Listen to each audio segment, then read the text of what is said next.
बाभुळगावमध्ये मुख्याधिकाऱ्यांच्या मनमानी कारभाराविरोधात बाभुळगाव संघर्ष समितीच्या वतीने कडकडीत बंद पाळण्यात आला। बाभुळगाव संघर्ष समितीच्या सदस्यांवर नगरपंचायतच्या मुख्याधिकारी डॉक्टर PS सोटे यांनी दाखल केलेले खोटे गुन्हे मागे घेण्यासोबतच नगरपंचायतच्या जाचकवाडी कर आकारणी विरोधात 26 डिसेंबर रोजी बाभुळगाव शहर बंदचे आयोजन करण्यात आले। या शहर बंदला व्यावसायिकांनी आपली प्रतिष्ठाने पूर्णपणे बंद करून 100% पाठिंबा दर्शवित कडकडीत बंद पाळण्यात आला।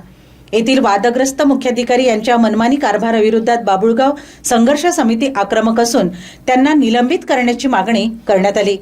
नागरिकांनी तहसीलपर्यंत मोर्चा काढून या संबंधीचे निवेदन तहसीलदार मार्फत जिल्हाधिकारी यांना देण्यात आले।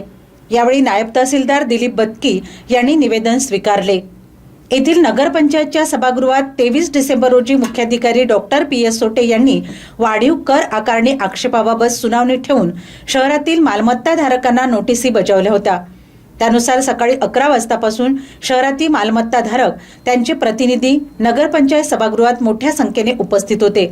परंतु त्यानंतर मुख्याधिकारी डॉक्टर PS सोटे यांनी बाभुळगाव पोलीस स्टेशनमध्ये जाऊन बाभुळगाव संघर्ष समितीचे सदस्य नगरसेवक अभय तातेड, धरमचंद छल्लानी व इतर काही नागरिकांविरुद्ध रिपोर्ट देऊन गुन्हे दाखल केले।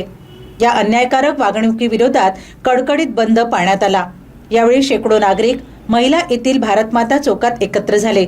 यावेळी माजी नगराध्यक्ष बाळासाहेब गौरकार, विद्यमान नगरसेवक तथा गटनेता अनिकेत पोहुकार, नगरसेवक चंद्रशेखर परसाके, अभय तातेड, विलास खोडे, रामदास वातकर, मामा शुक्ला, सचिन माटोडे, चंद्रशेखर अडेकार, बाबा खान, जावेद राज, सचिन इंगोले, मंगला चन्ने, महेरून बाई, प्रशांत मेघे यांनी विचार व्यक्त केले।